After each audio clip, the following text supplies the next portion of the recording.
안녕하세요. 순몰 양봉입니다. 오늘은 여름벌 잘 키우기 두 번째 이야기를 해보도록 하겠습니다. 지난번 영상에서 찍었던 그 벌을 보면서 이야기를 해보도록 하겠습니다. 자, 이 벌인데요. 이 벌이 6월 15일부터 산란을 시작한 벌통입니다.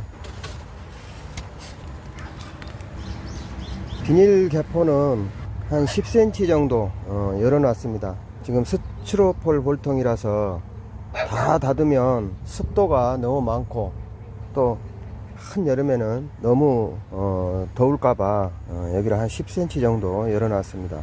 지난번 영상에서 설명해드렸듯이 처음에 석장벌로 분봉을 했습니다.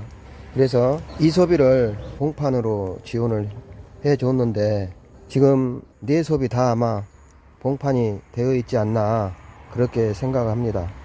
화분떡을 지금 반 개씩 이게 지금 3개째 올라갔습니다. 자, 이 지금 벌을 보면 이와 같이 헛집을 지어서 이렇게 비닐 개포를 위로 지금 밀어 올려놨습니다. 자, 이거는 안에 공간이 벌들이 꽉 찼다 이렇게 생각하시면 됩니다. 다시 말해서 지금 안에 공간이 지금 좁기 때문에 공간을 넓히려고 헛집을 지어서 얘들이 올려주는 겁니다. 이와 같은 상태가 되면 사양기 옆에 있는 공소비를 하나 더 증소를 시켜주면 됩니다. 지금 이 사양기 옆에 너머에 있는 이 소비에 지금 벌이 많이 붙어 있을 겁니다. 자, 그러면 여름벌을 잘 키우기 위해서는 첫째는 응애 구제가 잘 돼야 되고, 두 번째는 밥을 안 떨어뜨리고 많이 줘야 됩니다. 밥을 많이 줘야 된다는 말이 무슨 말이냐면 무조건 밥만 많이 막 줘서 소비에 산란 공간이 없도록 밥만 많이 줘서는 또 안 되겠죠. 적당히 먹고 새끼들 키우고 적당히 남을 정도, 그 양을 잘 맞춰서 사양을 해야지 벌이 밥이 저장이 안 되고 벌이 잘 불어납니다. 자, 그 다음에 이제 중요한 게 뭐냐면 벌을 강군으로 길러야 됩니다. 항상 벌은 강군으로 길러야지 질병이 없고 잘 불어납니다. 자, 강군의 의미는 뭐냐면 6소비 7소비 해서 벌이 빵빵하게 있는 게 강군이 아니고 이 두 소비만 있다 할지라도 이 두 소비 안에 벌 양이 얼마만큼 있냐 그걸 말하는 겁니다. 벌 양은 이 두 소비 양밖에 안 되는데 소비수는 3소비를 넣어줬다 그러면 이건 약군으로 봅니다. 자, 반대로 벌 양이 3소비 벌 양인데 소비는 2소비만 넣어줬다. 자, 이게 강군입니다. 왜 강군은 벌이 잘 되고 약군은 벌이 안 되냐? 예를 들어서 듬성듬성한 벌들이 소비를 많이 넣어줘 가지고 2장 벌밖에 안 되는데 소비는 한 넉 장 넣어줬다. 그러면은 이게 흩어져 가지고 듬성듬성 이럴 것 아닙니까? 그런데 왕은 신왕이라서 산란 능력이 아주 좋아서 여기저기 다니면서 산란을 많이 해 놓습니다. 그러면 이 2장 벌밖에 안 되는 벌 양으로 넉 장에 산란해 놓은 것을 키워내려고 하다 보니까 이게 관리가 잘 안 되는 겁니다. 벌들이.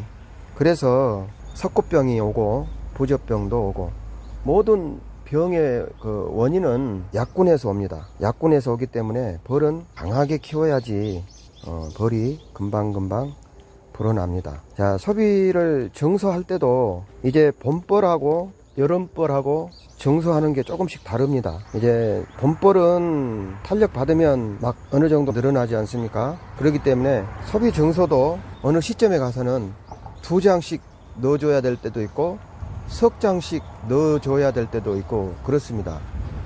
그런데 여름벌은 잘 해야지, 또한 여왕벌의 능력이 좋아야지 벌이 늘어나기 때문에 여름벌은 봄벌과 달리 잘 판단하셔서 뒷벌이 사양기 너머로 이렇게 이 정도 붙으면 이때 사양기 안쪽으로 하나 넣어주면 됩니다.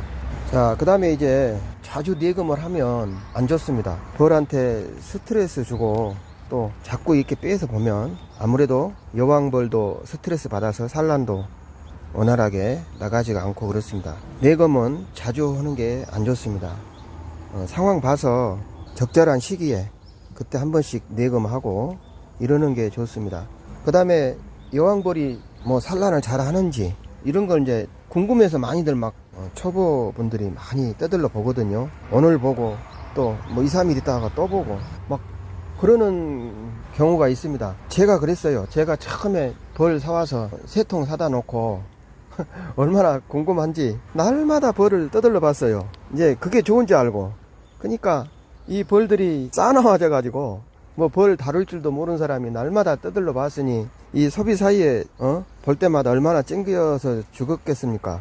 그러니까 이제 벌만 싸나워져서 이 개포를 떠들지 못해요. 이렇게 개포 떠들면 그냥 우웅이 달라들어서 쏘고, 예, 그 정도였습니다. 예, 그래서 제가 초보 때 그걸 겪어봤기 때문에 말씀을 드리는 겁니다. 그 다음에 이제 산란이 잘 나간지 안 나간지는 이 화분떡 먹는 거 보면 압니다. 화분떡이 이렇게 산란을 부실하게 하고 여왕벌이 없다, 산란 안 한다, 그러면 화분떡을 안 먹습니다. 안 가져갑니다. 가져가더라도 조금 먹는다든가. 이제 이와 같이 화분떡이 금방금방 없어진다는 것은 그만큼 이 소비 안에서, 벌통 안에서 지금 벌들이 아주 산란도 잘하고 벌이 많이 늘어나고 있다는 그런 증거입니다.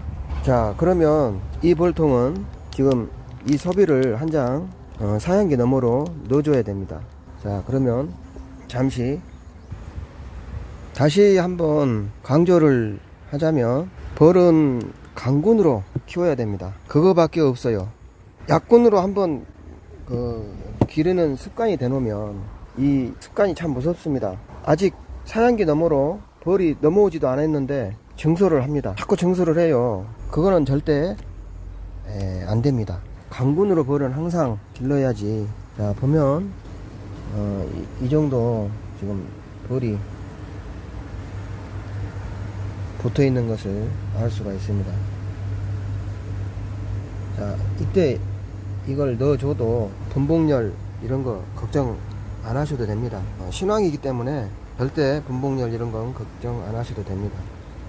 지금 이 나머지 소비를 빼서 볼 필요가 없습니다. 왜 그러냐면 지금 잘 봉판 되어 있고 여기서 봉판 터져 나오면 또 이 사양기 너머로 벌이 붙습니다. 그때 사양기 너머에다가 소비를 하나 여기다가 그때 넣어주면 됩니다. 그러니까 자꾸 강조해도 나쁠 것이 없는 것은 항상 벌은 강군으로 키워야 된다. 그리고 이 사양은 끊어지지 않고 꾸준히 4대 1로 희석을 해서 1대1로 희석을 하면 아무리 조절을 잘해도 밥이 소비에 가득 저장이 됩니다. 그러면 산란 압박을 받아서 벌이 불어나지가 않습니다. 그러니까 여름벌은 사양액을 4대 1로 희석을 해서 저장이 되지 않도록 그렇게 관리를 하는 게 좋습니다. 자, 그러면 오늘 영상은 여기서 마치도록 하겠습니다. 감사합니다.